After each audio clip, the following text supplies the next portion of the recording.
Yo, this the Mikey B Show. Whoa, this knowledge up on your video. Pay close attention, you can really see me grow. Yo, this is the Mikey B Show. Let's go. Hear me talk, you know that I'm fluent in this social dynamic movement. Starting this social revolution. Video blogs. Welcome to the Mikey B Show.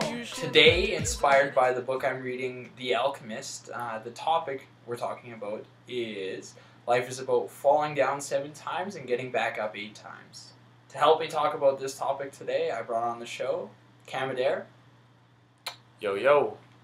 And yeah, so big thing I found just thinking about this topic here was I've actually had to overcome a lot of different challenges in my life where I'm consistently falling down and getting back up. And one big thing I've noticed about this is it all that really matters is that you're just getting up more times than you've fallen. And I find that the social dynamics approach to this is that it's not just about getting back up yourself, but also including your friends, and they actually want to help you get back up. And that's a lesson that I had to learn a couple times, and now I actually feel that that's something that I know and can truly practice. I think when it comes to getting back up, it's important to understand that obviously you should never give up. If you actually care about something, you're not going to give up.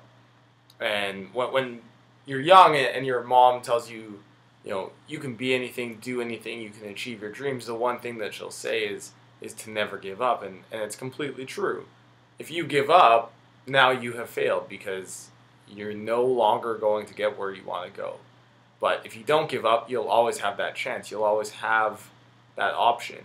And in my opinion, you can find the solution for everything. I've noticed this a lot by kind of growing the business over the last couple of years, working with Kevin a lot, and working through being in a partnership with Kevin where there's only 2 of us.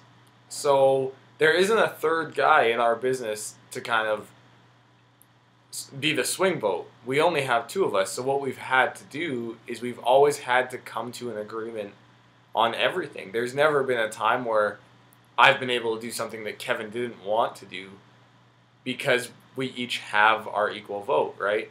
So what we've learned is that a solution can be found to anything if you're persistent in being creative. So success really does come down to those 2 things. If you're creative and you're persistent, you can find the solution for anything. You have to be persistently creative. Being creative means thinking outside the box. It also means thinking inside the box. It means both. You have to be persistent in trying a whole bunch of different solutions. Thomas Edison, as one example, who created the light bulb, it's known that he failed 10,000 times. And what he said was he didn't fail 10,000 times. He just found 10,000 ways that didn't work.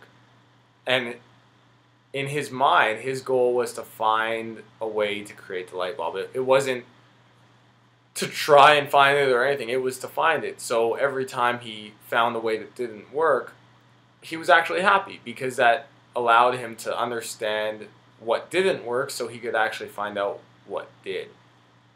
That's a big thing that I've noticed too about my attitude towards any problem is that I found out a lot of ways not to do things, and you have to actually label those experiences as a learning experience and then move on. Because if you allow that to almost stay in the same place, you almost feel like you're spinning your tires or you're not actually getting anywhere. But if you know that that's not a way to do it, you have to see that that's actually an advantage for you. That actually shows you a way not to do something that you're trying to achieve.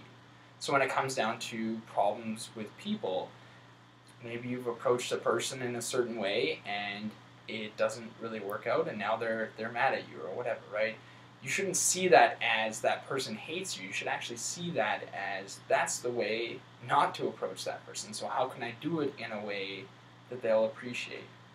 And understand that when you fall or when you don't succeed initially, a lot of emotion can get involved, and understand that emotion is okay, but what's important is both the emotion and how you move forward. So you need to understand how you feel about something Because if you don't know how you feel about it, you don't know what you actually want.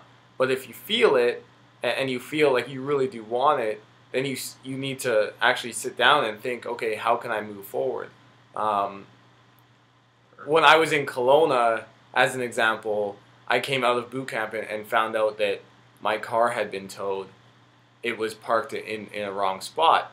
And that actually initially was kind of a shock because I wasn't expecting that. But at the end of the day, it is what it is. My car is not going to magically reappear. So the only real solution to that problem is to stay calm, cool, and collected, find out where my car was towed to, go pick it up, pay whatever fines I had to pay, and move forward. You know, getting super upset about it or anything wasn't going to make my car get to me any faster. And if anything, being super upset would just drain my energy and maybe cause me to make a bad decision. So definitely, you know, if you don't succeed initially, stay calm. View the situation as, you know, it is what it is, and build a game plan to move forward accordingly. Word. Thanks for watching. Make sure that you're subscribed to the blog as well. Make sure you're subscribed to the YouTube channel so you're getting both the magazine and the updates that we're putting out there. Feel free to email me at mikeyb@kingpinsocial.com. Yeah, and my email is cam@kingpinsocial.com. Hit me up. I always love to hear from you guys. Keep it real. Peace. The Mikey B Show.